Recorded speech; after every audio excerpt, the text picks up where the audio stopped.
سامعین محترم، گھر کا ایک نظام ہوتا ہے اور اس کو چلانے والی دو ہستیاں ہوتی ہیں، اور جب تک وہ ہستیاں دنیا میں حیات رہتی ہیں تو گھر کا نظام اچھے طریقے سے چلتا ہے، لیکن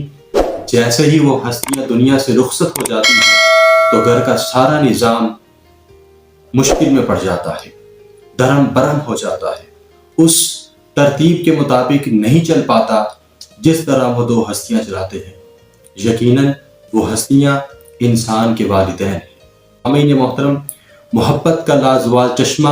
اور طاقت کا سرچشمہ اور محبت کے چشمے جہاں سے پھوٹتے ہیں وہ ماں کی ذات ہے۔ اسی طرح اولاد کے لیے باپ کی ذات ایک تپتے صحرا میں سائبان کی مثل ہے، اور یہ انسان کے لیے دنیا میں اتنی قیمتی متاع ہے کہ اس کا احساس انسان کو تب ہی ہوتا ہے جب یہ والدین